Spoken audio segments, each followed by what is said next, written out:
Alors bonjour à tous, je suis Eshki Jamalov, je suis étudiant azerbaïdjanais sur Poitiers. Je fais mes études à la fac des langues et des lettres.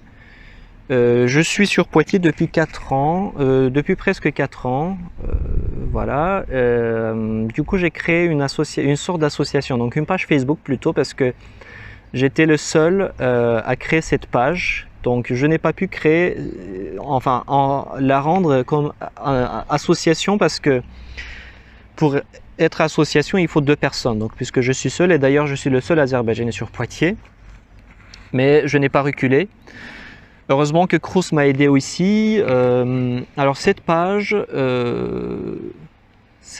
vise à aller chercher les courses des personnes en difficulté, ainsi que faire des lectures à voix haute pour ceux qui auraient besoin. Alors, pour être sincère, c'était ma première lecture. J'ai déjà lu en fait notre première nouvelle. Le seul problème, c'est que du coup avec la caméra il y a eu un petit problème, donc ça ne m'a pas filmé. Pendant la deuxième lecture, donc je pense que je serai beaucoup plus professionnel. Donc c'est-à-dire pendant la lecture, vous n'allez pas me voir, mais vous allez voir uniquement une image. Mais la prochaine fois, pendant la deuxième lecture, ça va être différent. Voilà, merci beaucoup. Et puis aujourd'hui, on va commencer avec la première lecture. On ne connaît pas leurs noms, on ne connaît pas les noms des étudiants. C'est anonyme, on connaît uniquement les titres, les intitulés des articles, des nouvelles. Voilà, je commence avec la première nouvelle qui s'appelle le braquage et l'enterrement.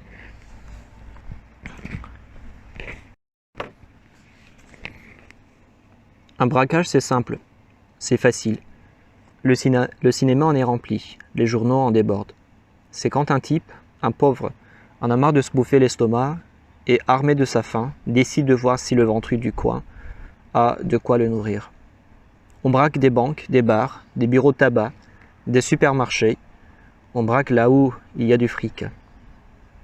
Un enterrement, c'est quand là de regarder la vie à la surface. Une personne trouve finalement plus intéressant de la contempler par en dessous. Comme lorsqu'à la piscine, pendant un plongeon, on décide d'observer le plafond plutôt que l'abysse. Ce qui sépare le premier du second, c'est la réussite. Le bon braquage se termine sans que personne ait un pied à mettre dans un cimetière. Le bon braquage, c'est celui qui transforme le plomb en or sans en verser une goutte. Ce qui sépare la mort de la vie, c'est l'action des funérailles réussies. C'est quand le souffle qui a quitté un corps continue de battre chez les proches.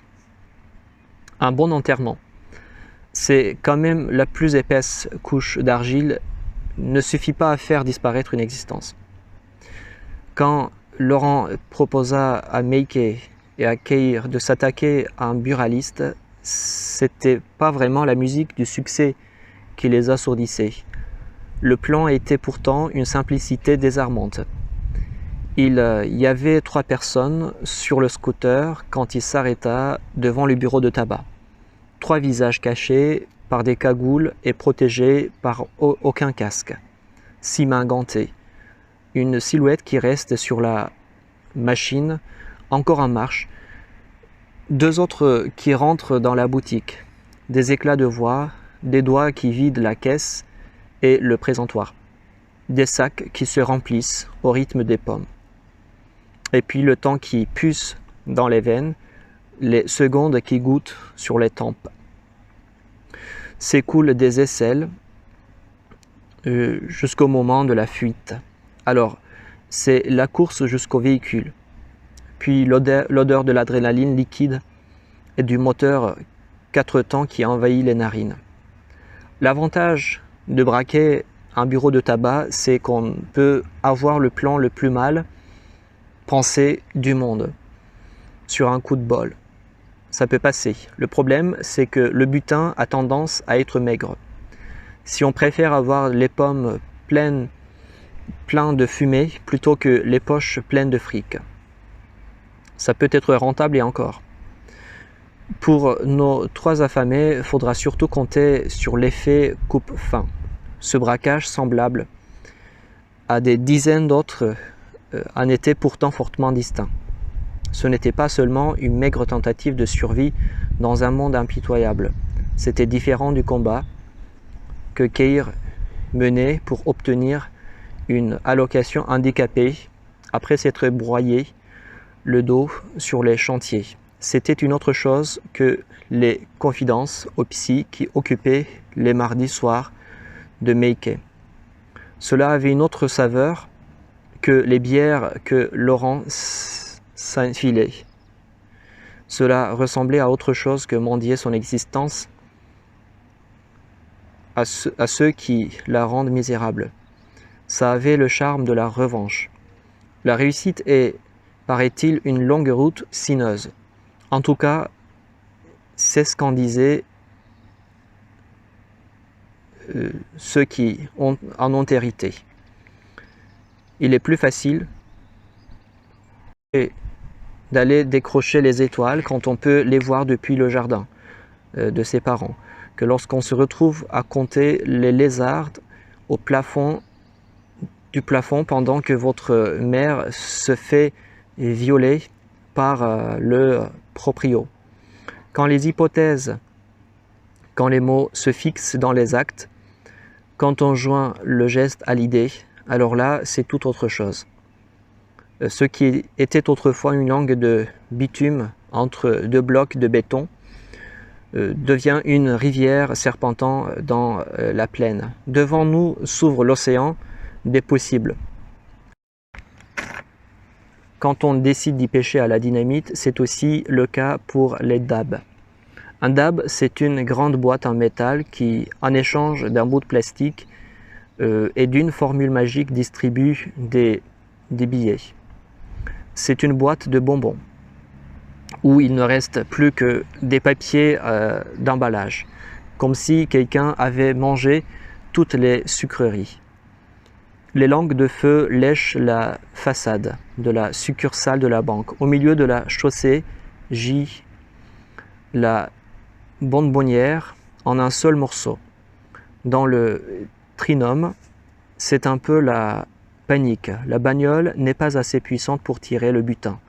Déjà, le chant des sirènes se fait entendre malgré cela. Notre trio demeure immobile.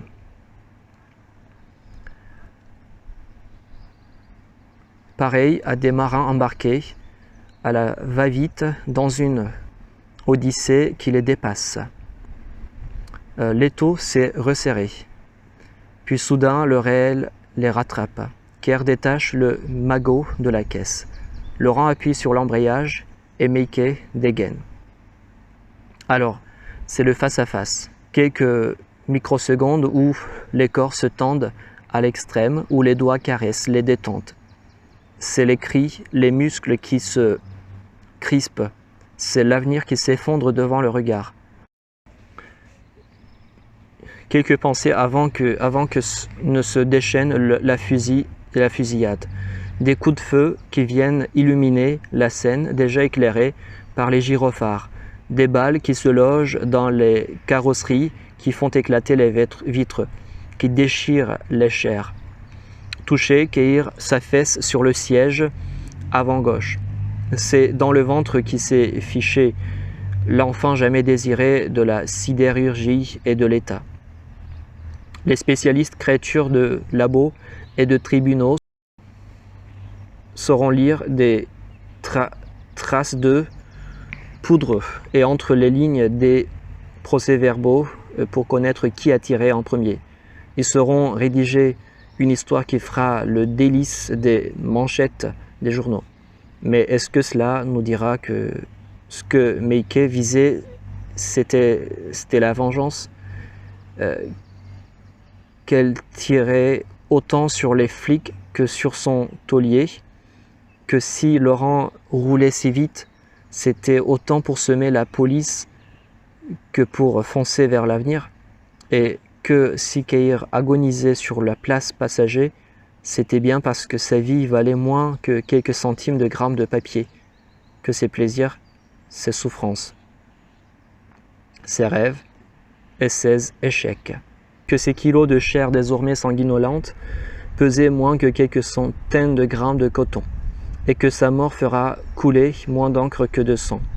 Si la nuit ou le deuil vous ont déjà poussé à jeter un coup d'œil à la vitrine d'une entreprise de services funéraires, il ne vous a sûrement pas échappé que cette société nous fait payer notre présence jusque dans la tombe.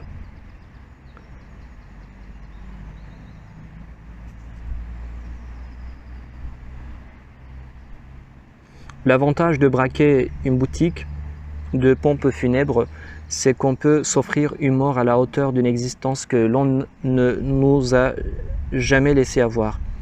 Une belle sculpture est avant tout un cadeau que les survivants se font à eux-mêmes, car un cadavre n'a plus besoin de rien. Pour Keir, la famine était finie. Après avoir versé la dernière pelletée de terre sur le cercueil en acajou, après avoir placé tout autour de babioles ridicules en marbre, Meike et Laurent s'allongèrent, et là, couchés sur le dos, ils contemplèrent le ciel qu'ils ont tenté de conquérir, se préparant déjà à repartir à l'assaut. Donc voilà, c'était notre première nouvelle. Effectivement, par rapport au format, j'ai eu certains soucis de lecture. La prochaine fois, je vais essayer de lire sur l'ordinateur, comme ça, du coup, les lettres ne seront pas séparées, si vous voulez.